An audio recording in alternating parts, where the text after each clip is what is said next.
Welcome to this week's episode of Libation. My name is Emekamba.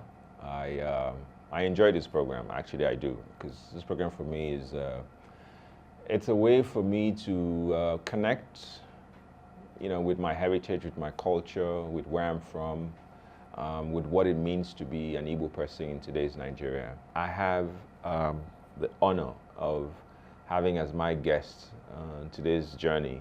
I call it today is a journey. Someone who I've admired from far. Someone who he doesn't hold back. This man fires, it's like, imagine him like an old John Wayne gunslinger from like this, like that. He's shooting, he doesn't hold back. He doesn't care. But he's someone who everyone values because when he speaks from a place of, deep integrity. Someone people admire a lot, and I admire him. And if you've been watching Afia TV, you probably have seen him a couple of times on so many of our programs. I have the singular honor of welcoming on today's episode of Libation, Ozo Ibuneku Ogazimorah.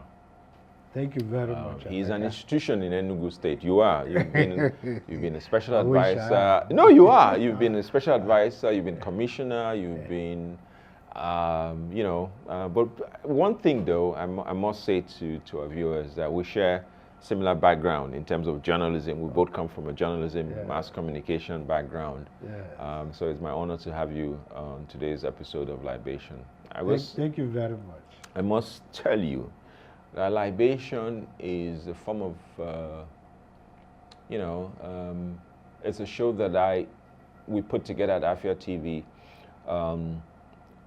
For me, it's like a show that sort of helps me to reconnect with my own heritage, and in doing this reconnection, ask my guests, people who come to this show, a couple of questions that often resonates around what it means to be Igbo in Nigeria, how we as Igbo people are dealing with our culture and dealing with other tribes, other ethnicities in the country, and what makes us unique as Igbo people.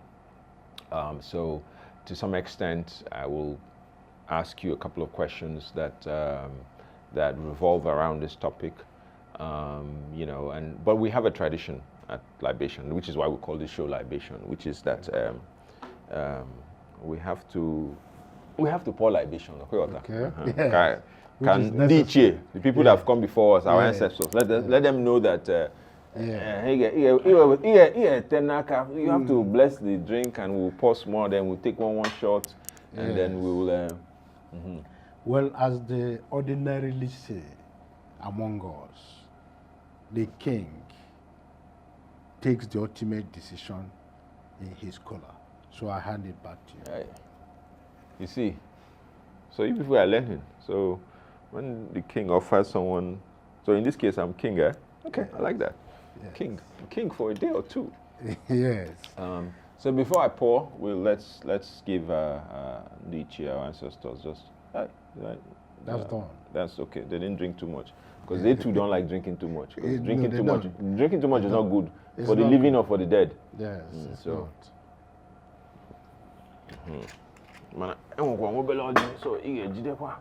So Kola nut is served. So. Yes. Thank you very much. May He give us peace. May He give us union with our forefathers, with our ancestors. May He give us grace. May He, give us a result. Can kwe na Igbo. Ko jam with that. Ko nyanyu ndu. Ko nyanyi ahụike. Ka anyị na-eje ọganiru. Ka anyị na-eje na ka anyị na-anatakwa n'udo. Ise. I go short prayer. One. Also. Yes. Go like she go. Kain kwaiko. Somebody say. I wouldn't advise this. Thank God we do this show once a week. But we'll be back in a minute, and we'll continue to act on the show and hear more from our guest, Ozo, who is someone you wouldn't want to miss, hear some of his views, because some of them are strong, less striking, but ultimately you know why he is the president, why everybody says he's a man of integrity and honor. We'll be back in a minute.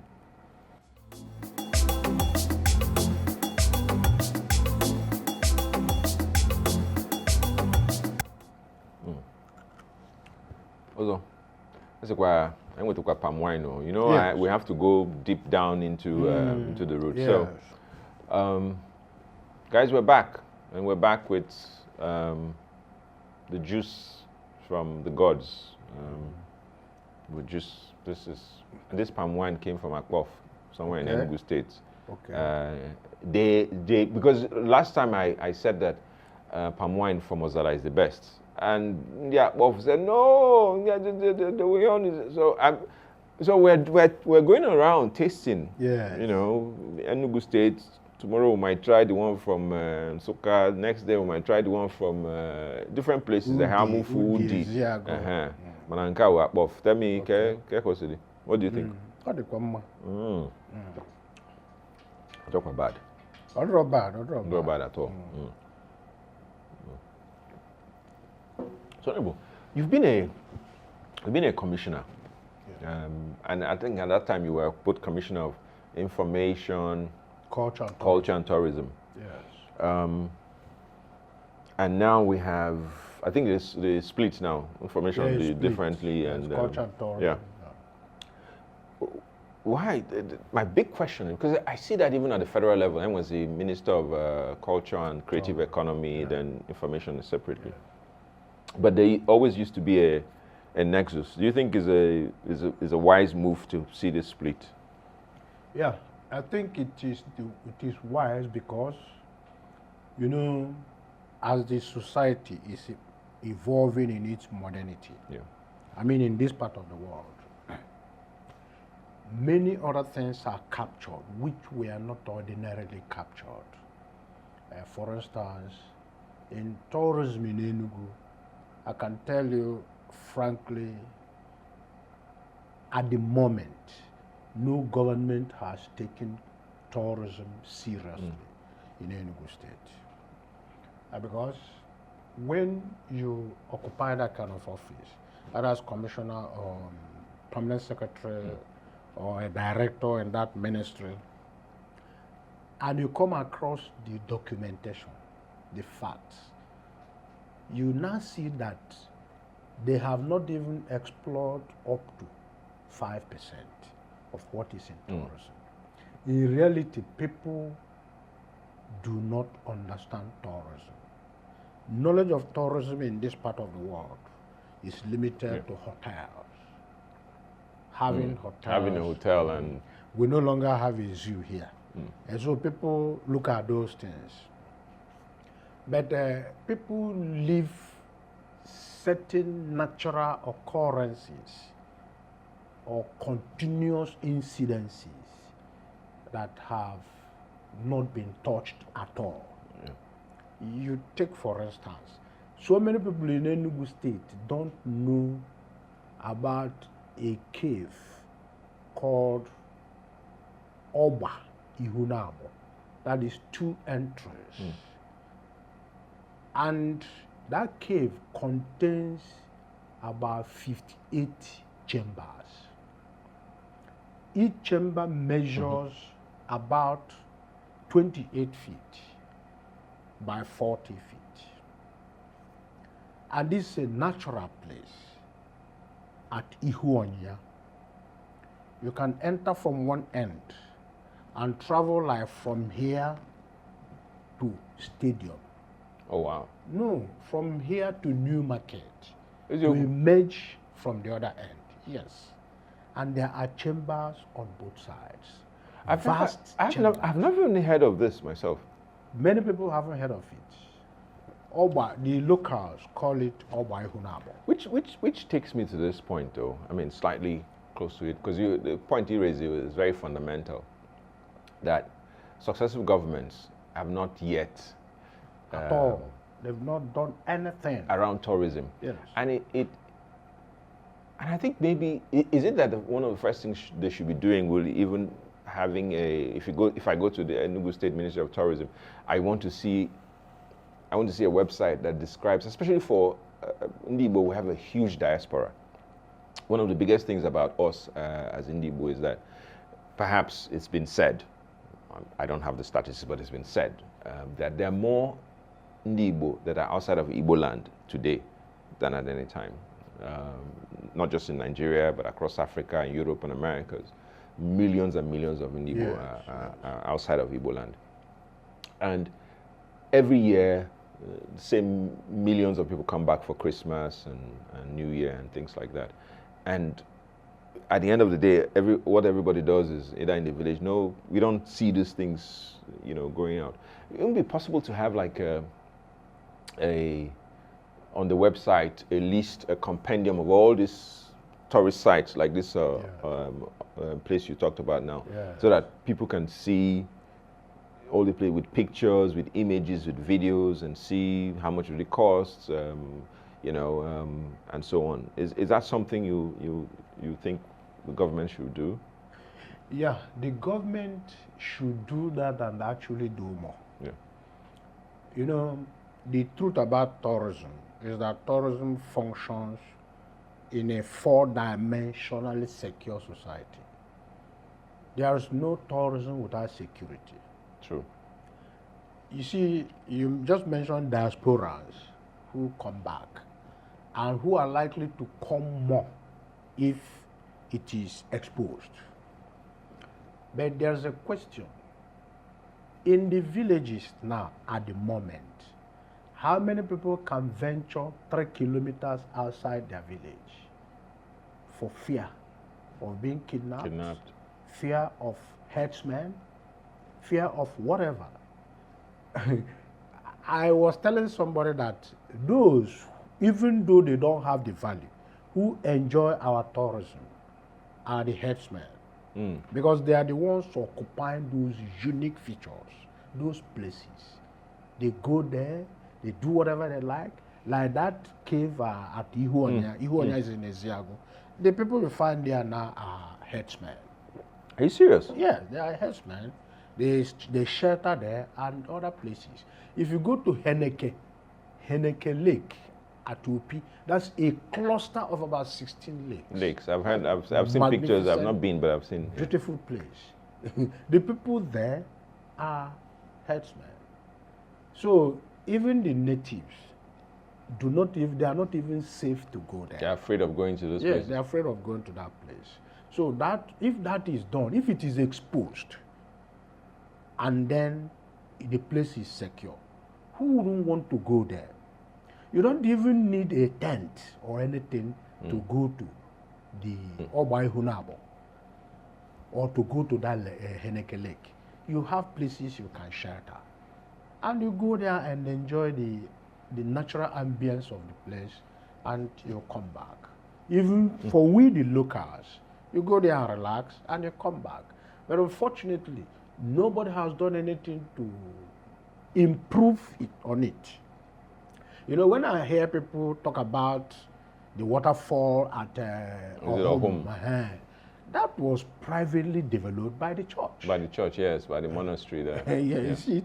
So the route, the entrance, was created by the church. Of course, before then, the locals were using it. Yeah.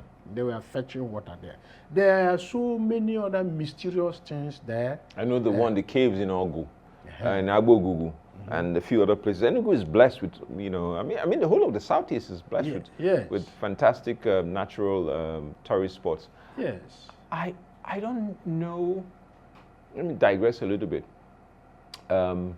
Because it seems to me that, and I'm going out on a limb here,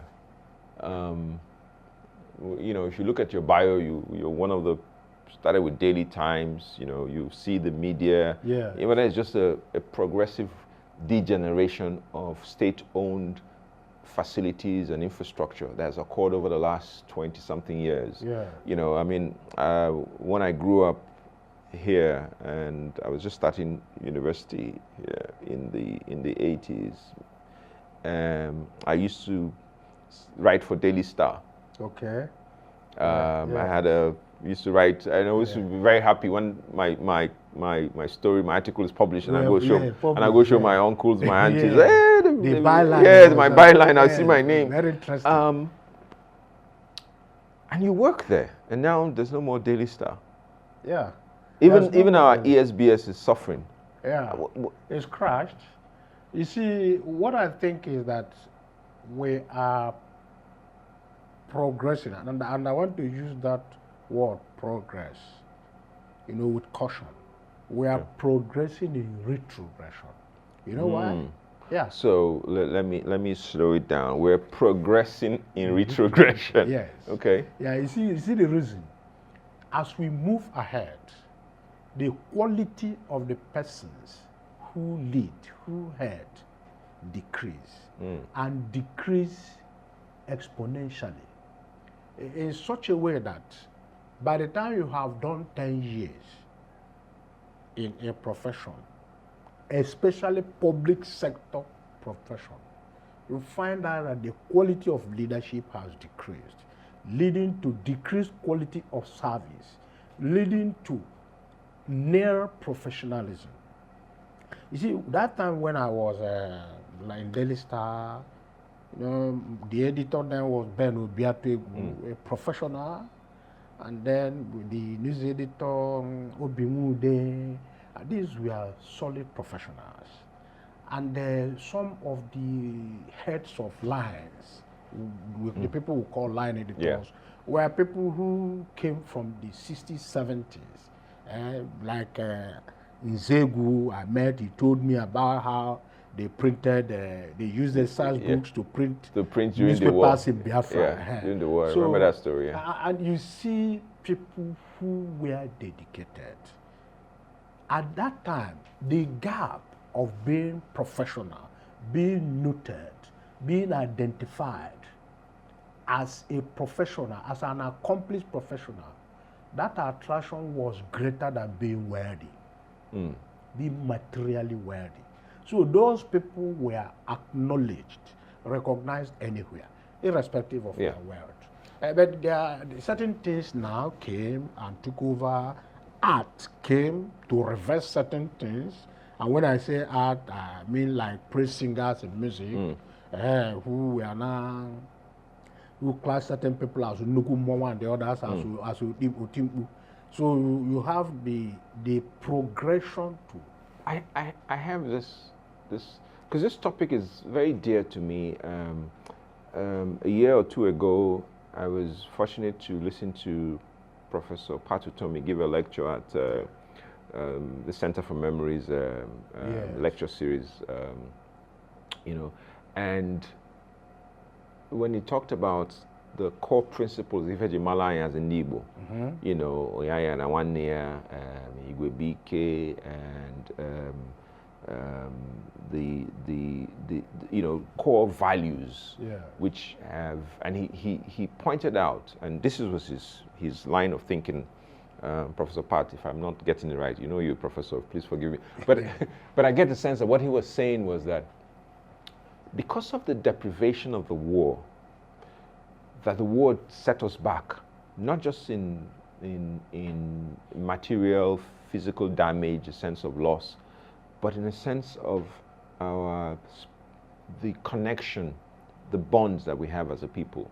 Because what he was saying, at least what I gleaned from that, was that, Ibu and Danda, the sense that, nothing is too much for us if we come together and we could do things, that we seem to have lost it, because when the war happened, to survive after the war, everybody became too individualistic. This struggle for material gain to just survive was pervasive and sort of continued. And because I say this because of the line, the point in your statement that the art, the music, and because I've heard this argument just recently in some interview I saw online, where this also guy, media guy, I think his name is Chief Adeniji, who used to be editor of Daily Times, was talking about how after the war, your Sonny Ade, your Ebenezer, the praise music. Tola Adenini, yes. I just saw it very recently, a few weeks ago. There, thank you. Was talking about how praise musicians sort of killed high life. Yes. You had your what's his name, the very philosophical musician in the Man from Port Harcourt and Celestine Uku were telling you about Ijowa and all those things. Yes. Now they're telling you, my boy, now you be the, you know, and our value system sort of went down, and the things we value more became a sense of who has more money, whose Mercedes is bigger, whose house is bigger, and not whose intellect is more profound, or not about legacy. Yes. And it's pervasive. It and is. if you look even at our music today, no offense to the artist. artist, but if you hear our music today, it's about praising material people who. What's your take? Do you think that is? Do you share the same sentiment? Yes, I share it, and I don't know his foundation. Yeah. I mean, the reason for his seeing it that way. Yeah. I think I believe there are things that caused it. First of all, in the case of the Igbo, you know, that war was a horrendous experience. It was a war of deprivation. Remember, that thing part of Tom mentioned, Onyaga na Nwanne ya, was actually one of the things that sustained Igbo efforts and survival in that war. Yes. Because a whole community relocated to another community and were accommodated, were fed communally for a very long time. It continued. Nobody looted them, nobody plundered them, they helped them, they actually secured them, and they continued like that. But that war also induced a kind of a harsh element of individuality that wasn't there. You know, because of the deprivation, the poverty it induced, the lack, some of the children in that war suffered kwashiorkor. Yeah. So that mentality now caused them, or rather forced them, to now begin to see survival as a lone effort. As a personal individual, I have to survive. Yes. I don't care about. I have to survive first before Anything I look else. after any other person. Okay.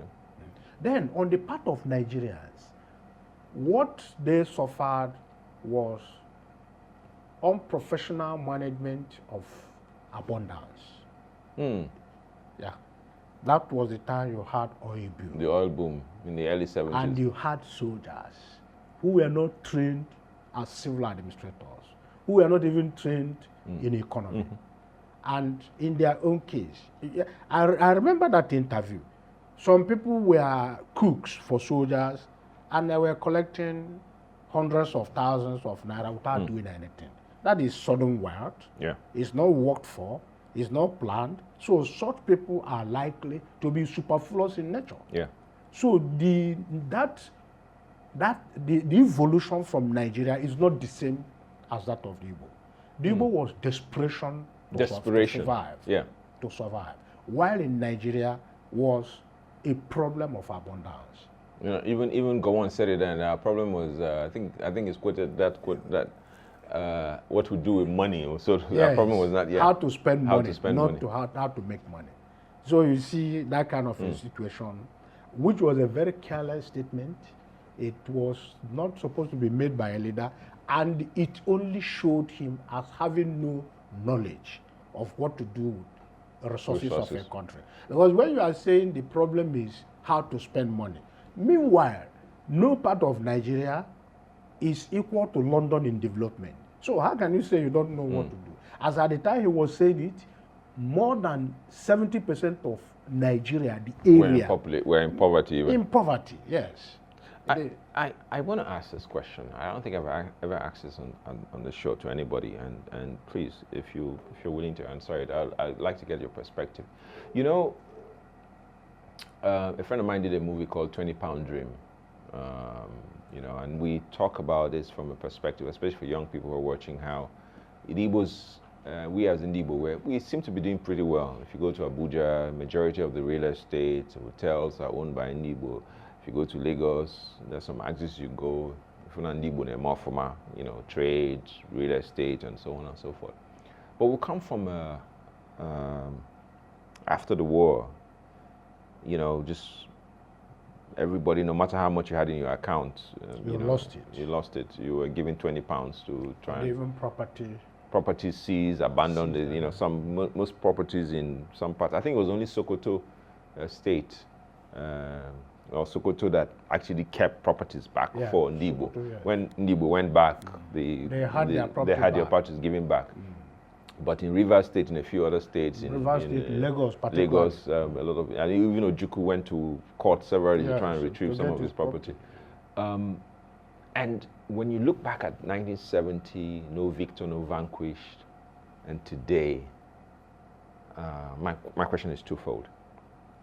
Where we are today as Igbo, we seem to be doing well in trade and commerce, you know, but we still have this challenge of us being integrated, or the rest of other Nigerians. We saw the last election, you know, a lot of people seem to be afraid of Ndibo.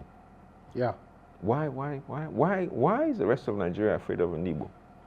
Yes, Nigerians, where I do not think the proper thing is afraid.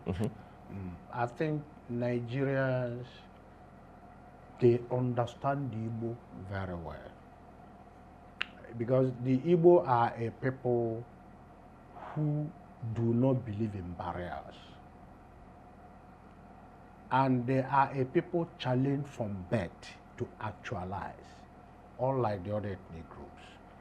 Take, for instance, the Core North. They challenge to succeed personally as a person is not the same with that of the Igbo man. The same thing in the Southwest. So the Igbo man, the vigor he deploys, because the Igbo man has no godfather anywhere, not back home, not in government. So it is he, an individual. Yes. But isn't it again? I'm sorry to cut you. Hold your train of thought, but I'm trying to connect two dots. Yes. Because after the war, we talked about it that, you know, you said the young people saw like, I have to survive on an individual basis. Yes. Yeah? Yeah. As against the thing of Ibuanye Danda, Ike Tuonye. I mean, now we have Ike Tuonye or whatever we call it. Is there a connection between the what you're saying now, that culturally the Igbo person is, an individual is born to strive for himself? There's a pressure to achieve, you know, as an achievement, you can't go as you have to strive to achieve. And if you juxtapose that with the point you raised that after the war we became more individualistic, is there some kind of connection? Yes. You see, the Igbo, you know, there are certain things in our social organization, I mean in Igbo land, that are actually alien and forced on us. An example is the Chieftaincy institution. It's alien to us. Yes, the Igbo man. You have to explain that a little bit too, because what do you mean by the Chieftaincy? Because Echichi just last in December 29th, Abi. Okay. Echichi na Umudioka. It's not the same thing. Okay, it's not the same thing. It's not the same thing. Okay. I am looking at Igwe ship and things like that. Igwe ship, like the warrant chief system. When it was introduced, you saw how it failed. Yeah. Because the Igbo never had that culture of a supreme leader. You know, people erroneously keep saying that there were monarchies in Igbo land, and they mentioned Onitsha and Uguta. No, it's not true. What they have there is a kind of primus inter pares. These are the abalances, and then you have somebody that speaks for them. Yeah. So that's what people see as a chieftain that has been there. Yeah. No, it's not true. Now, the Igbo is ordinarily a consensual society. everything is achieved by consensus democracy. Everything is taken out there to be discussed and agreed on, and a resolution is made. There are women assemblies, there are youth assemblies, there are community assemblies, from Omona to Ohobodo. So, our society is not the same with those other societies. In our society, you do not look back. The Igbo man does not look back to any chieftaincy institution to revere. And that is why many leaders elsewhere in the country consider the Igbo man ordinarily rude. I'll give you an example. When I was a copper, we visited one traditional ruler. I don't want to mention his name. We got to the place, people were prostrating, and when he got to my turn, I stood up and shook hands with him. So when we finished and we sat down, he asked me, "Where are you from?" That was old Anambra State. I said, "I'm from Anambra State." The man said, "No wonder." So later on, after the exercise, he now called me. He was asking me, so I didn't think I disrespected him. I told him, no, I didn't think so.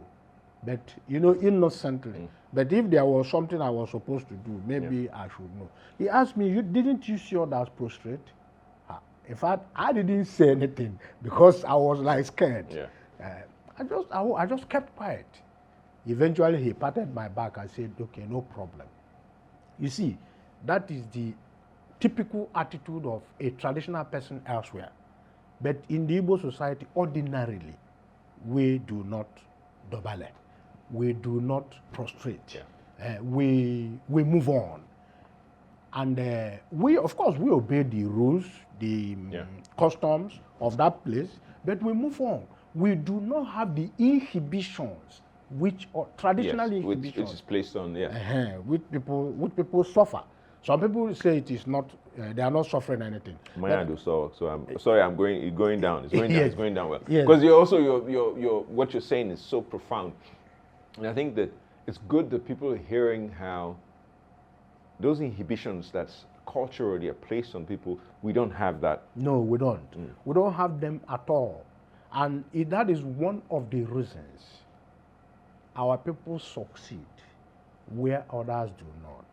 Another one is that, you know, there are this Igbo expression, ego adeaka ebesi batia.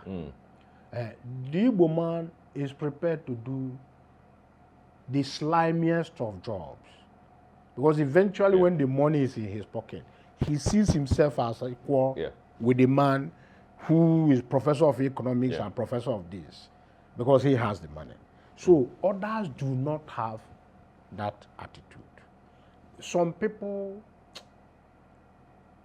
their own social attitude or extra social behavior is not the same with us. That's why when we were in Lagos, some people were, especially ladies, were saying, "I don't like Igbo men because they don't know how to relax."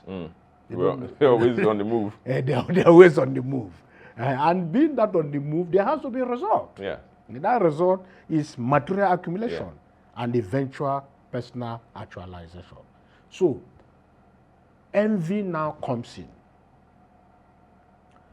And then ignorance or wonderment. People begin how to did ask, they make that money? How? It's not the same Lagos where we live. It's not the same. How? What did they do? You know? What is he so doing? you begin to, all kinds of stories begin to, rumors and all kinds of... Yes. So that is why you will know that you may be taking 10 hours sleep a night.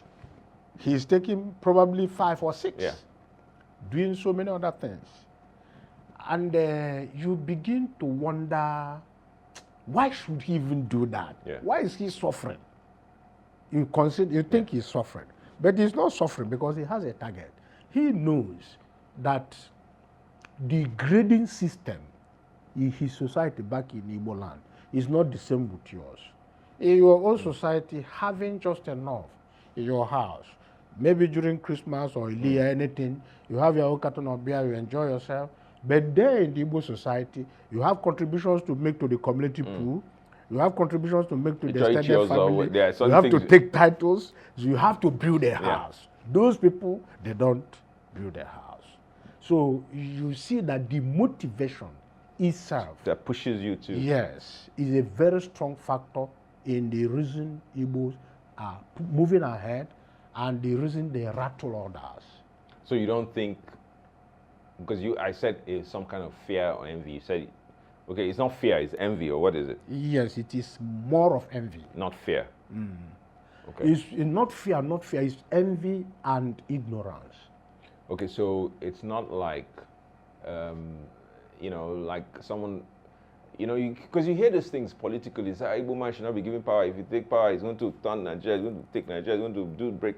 You hear all these things. I mean, we're going to go on a quick break, but when we come back,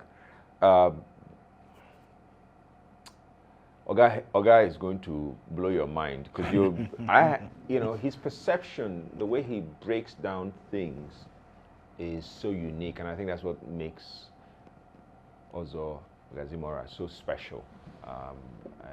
And I'm privileged to have him on today's edition. And palm wine, please top up our palm wine, producer. We'll be back in a second. Top up our palm wine. When we come back, we'll come back with full glasses. And please bring your own glass and join us. Thank you.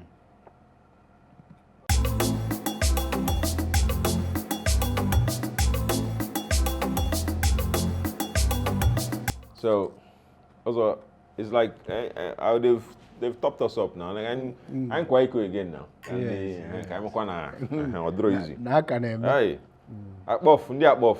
Dalu no ofuma with this one. Anwa. This one, anyway, keep it in a fridge. All no 2 days. All the. Before we went on the break, you were sort of providing deep analysis of the Igbo in Nigeria and the challenges and some of the challenges we face. I mean, I was making the argument that it's fear. You said it's not fear. It's ignorance and envy that people need to understand. I think my take of it that people need to understand where we're coming from. Yeah. That we have this overriding push, desire to achieve. We have this thing, the personality can get, everybody has to achieve something. It drives you to build a house in the village or your community, it drives you to support your community, it drives you to excel. Yes. Because there's expectations that's placed on you. It's not because you and you're not taking anything away from anyone else. No, in fact, I believe that the thing with the Igbo man is that if you're, I think Steve Jobs talked about that he always employs people who are the A's because the A's always want to work with an A. If an Igbo man sees somebody who is striving too, I mean, he says, oh yeah, I'm an Igbo spirit. I want, whether you come from, whether you're a Hausa, Yoruba, Ijo, once he sees in you that same energy, he takes, that's the sense that I see of it. But there's still a nagging thing.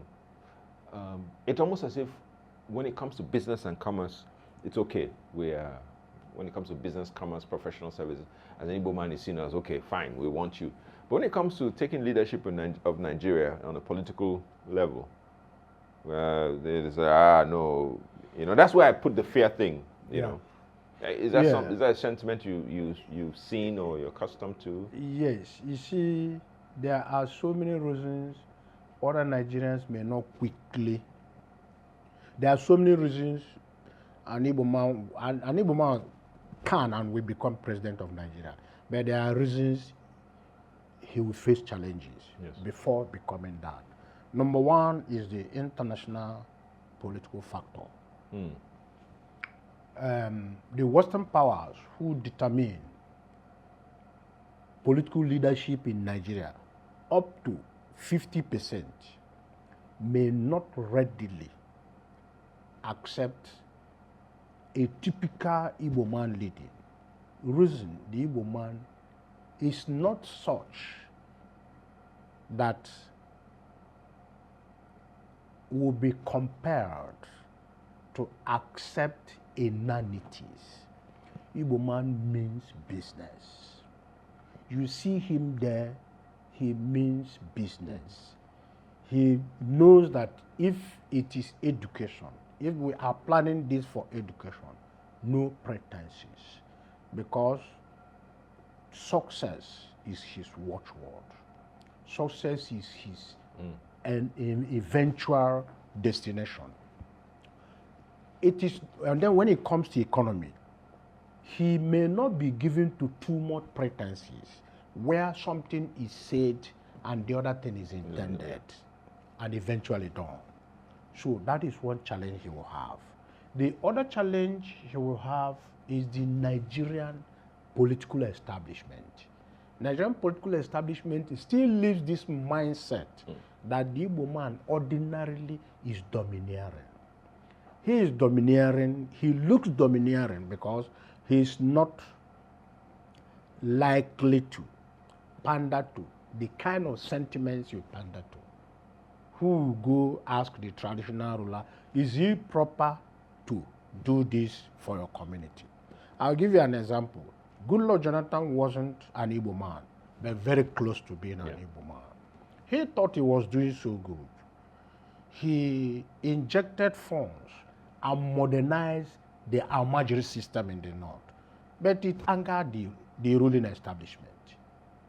That is exactly what the Igbo man would do, because the Igbo man will ordinarily see the Almajiri as nuisance, while some people see it from culture and from political control of their environment. The Igbo man will want those people to be made, constructed into to be a part of the workforce, the productive force in the society. That is likely going to upset the ruling establishment. The status quo will not like that. Yes, the status quo will not like that. So these are some of the challenges he will have, and this is one of the reasons which they forced to come down and be reflected either as tribalism or the so-called fear of the Igbo man.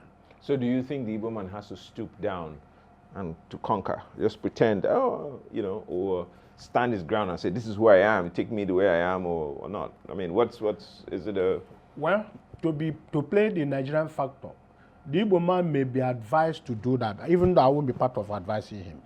But in the first place, I know that the Igbo man cannot pretend for long. I agree with you. Though. He can't pretend for long. It's difficult for us to just be pretentious. He's himself eventually. Yes. It won't take long, he will evolve.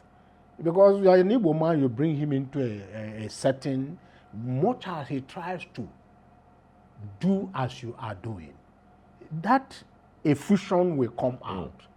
Chia ga-apụta. Chia ga-apụta ilo. Chia ga-apụta ilo or chia chịpụta ilo. One way or the other. One way or the other. Yeah. And so I do not really think that way. I think Nigeria is evolving because the politics of those 80s, 90s to first decade of 21st century, everybody is getting tired. Yeah. If you look at the voter trend in Lagos in the last election, you know that everything has changed. The economic reality has become 70% the determinant of attitude of voters. It has nothing to do with, I mean, there's still going to be tribal issues, but economy first, economy, security, and so on and so forth. I not to take away from this, but I'm going to have you ask you closer to home. You've been commissioner, you've been worked in the media, you're still here in Enugu. How much has Enugu changed? For the better or for the worse in the last 2-3 decades? Enugu is changing, and I have, at the right places, I have told them Enugu is changing, but Enugu is coming with a trajectory that may eventually be counterproductive. Yeah, you know, people look at Lagos and Kano and Port Harcourt. These are concentrated places of vast development. empowerment, wealth at a spot. It is not very good for states in Nigeria, including Enugu. The truth is that if you want to move the state properly forward, to carry everybody along, you have to diversify it. You cannot target building a mega city in Enugu. How many people are going to access Enugu? I mean natives, indigenous people of Enugu. How many of them are going to access Enugu? That is why they are having to break ghettos or slums in order to build modern towns. And then they are annoying people. Talk about why in the 80s or even before then, or rather start even from colonial masters, they created township grade 1, grade 2, provincial towns, divisional towns. The reason is that they know that everybody cannot be come to the city, Enugu city. Yes, that is one point. The progression of Enugu is missing, and it is going to be counterproductive. Everybody is coming to Enugu. People who have to take decisions about villages are coming to Enugu. People who are taking decisions about culverts are coming to Enugu. So you have to decentralize it. It is better, it is even easier. Yes, you can build signposts. That is signposts of development in Enugu. This is what it should look like, what ultimate development is. But you replicate it at smaller grades in the provincial towns, in the divisional towns. So that is the problem I have with the development. The concept of development. Yes. Because of this concentration of development in an area, that has affected the so-called Enugu Master Plan. You take, for instance, this the Liberty Estate created by government. That wasn't the purpose. The purpose was for something else. Yeah. Right? You take, for instance, the Diamond Estate close to New Market. Yeah. That wasn't the purpose. The purpose was for this transport hub that the present government wants to create at this time. So you see, because you want everything at a place, you have to put pressure on the few facilities around. Yes, modernization is good. But modernization at the expense of every other person, disregarding individual capacity for survival, is not modernization. It is oppression of the people. That is my view, my attitude to what is going on, of what is going on at the moment in Enugu, what they call development. You go up the entire lands, mapped for other things. You take, for instance, the ShopRite. That shop, when it was there as a polo park, when we were growing up. Yeah, so that's where we played. We did horse riding. Yes. We did, it was a polo, as in polo, horse riding, polo. And cricket, we had cricket grounds, we had... You have a Jindu Park, and you have a Go Park, and that's the thing. Park. So now, all those parks, all those open spaces that people could go to and play sport. And even sit down and relax. Sit down, just relax. None is existing. Real estate park, gone. Naji Park, gone. Gone. All of them gone. The land sold because the pressure is on the city itself. It is not good. It is going to be counterproductive. So I once had that thing with a guest here, and I said, look, any city, Enugu doesn't have a cultural nexus. No. There's no art theater. There's no... Nothing. There's nothing. So any city that loses the soft edge actually becomes too sharp. Yeah. And people, you see it in people. People become more angry, more curt, become aggressive. More aggressive. Yeah. Bus drivers are more aggressive. Drivers are hurtful. People are resentful. Yeah. Or even you that have made it, they're resentful of you because there's no place to vent. I can't go skateboarding. I can't go to the park. I can't do ten-ten that people used to do. Young girls used to do ten-ten. You can't do this. Nothing. Is it? So people become edgy. You can't say someone comes into Enugu and says, where's the cultural hub of Enugu? Where can we go and just sit down and just... Yes. There's no place. The only place you can go to a beer garden. I mean... But that's... some private efforts which is restricted. Yeah. You have to pay You for have to that. pay. But ordinarily, you won't pay for those yeah, things. When Polo was there, you walk to those places, find a quiet place and sit down. Even if you don't play, sit down. Yeah. If you want to meet somebody, you already had an agreement. Yeah. And the person will come there. I mean, well, time when I was in this town, we had the Enugu State Library at just by that roundabout before Holy Ghost. Yes. Beautiful. People could come from the other part of town on the railway bridge and come to the library. Yes. Library was a place we could all go, sit down. Sit down, yeah. Then no more. The library. Beautiful place, quiet place. Yeah, with all those trees. Everything is swallowed by market. And you now see, even the military governor was like being more visionary because he now created the library at the place they call the MSP. Yes. But the successive governments couldn't complete it. And it's there. They are now using it as MSP program. That's Mature Student Program of a suit. So the library is still there right in the market. Right in the market. So you see that development of Enugu State, much as many of these governments have tried, no, it's too sharp. It does not consider, it didn't even think of the reason those things were there. And I think this extends, so a couple of weeks ago we had that same conversation on Twitter where the library in Onitsha has just been abandoned. So it's not just an Enugu thing in the southeast. And we're wondering why there's a lot of insecurity. Our boys, our young people are so brutal and hard. They don't care about anything. A library in Onitsha, Aba, Owerri. Yeah. It's all beer gardens, beer parlors, joints, bars, hotels, as you said.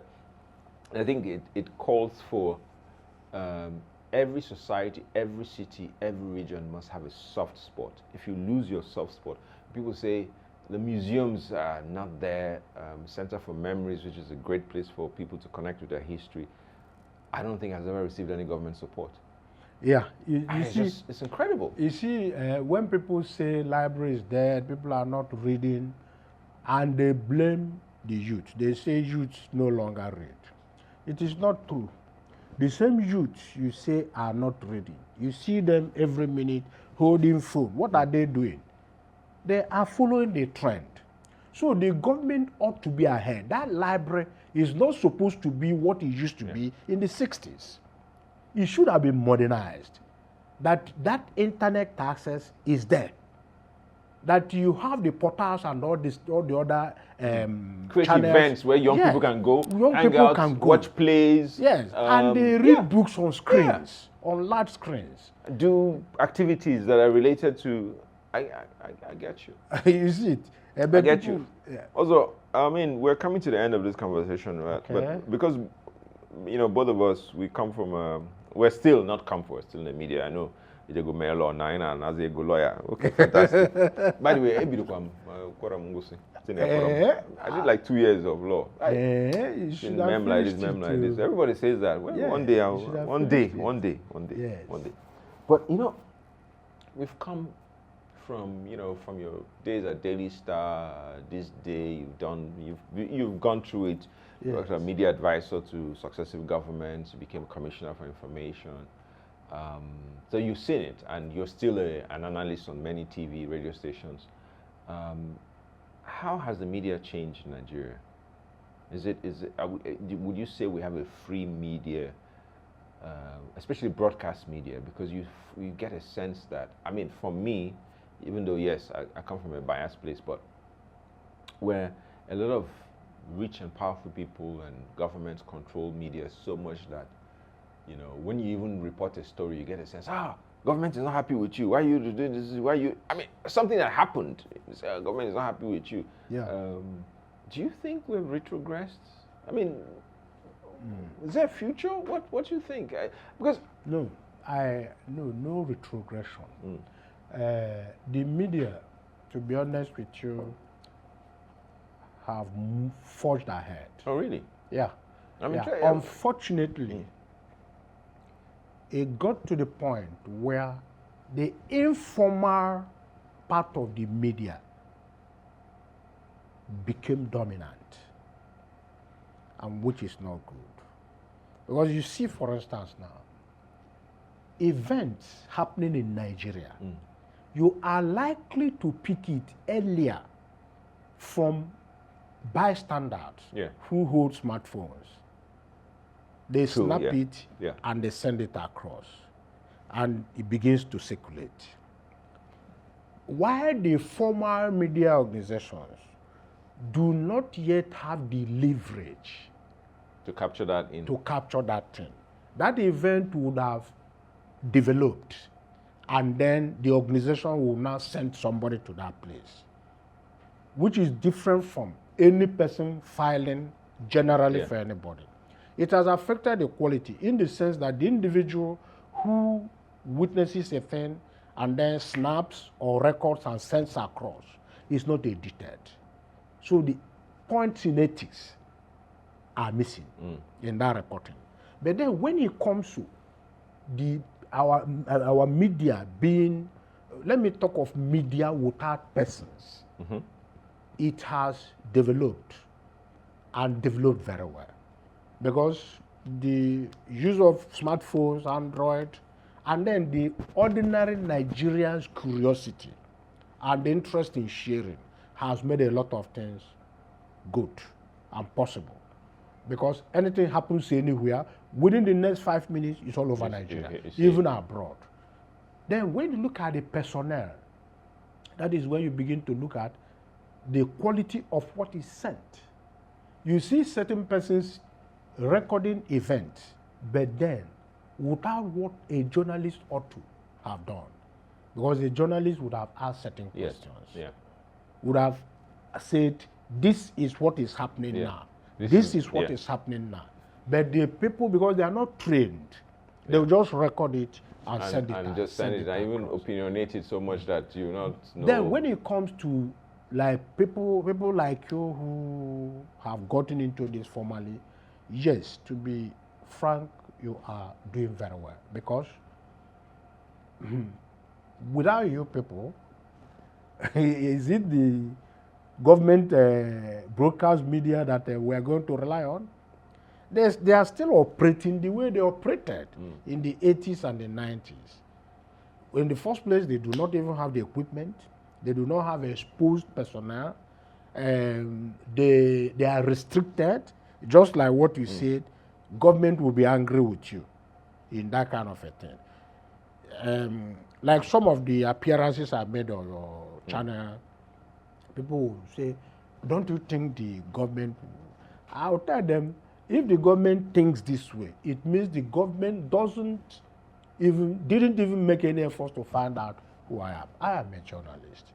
Mine is to bring it there without bias, without intent of hurting any side, but with the determination to bring what I know.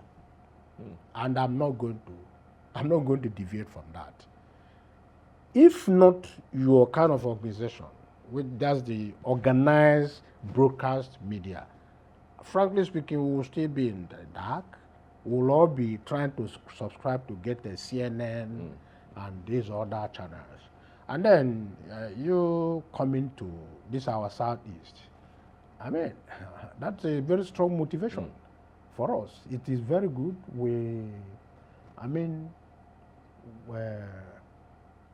I think this should be about the first of this kind here. I learned there's another organization. There's a few coming on stream now, which is, I mean, for us really, when people say, oh, I said it's validation, it's good validation, because it means that what we're doing, it's spurring other people on to say, oh, there's a future in this. If we do this correctly, you know, there's more is always good in my view. Yeah. We're rounding up. I always want to ask people a couple of questions, not all the time, but you know, when I remember, I go ask them. In terms of your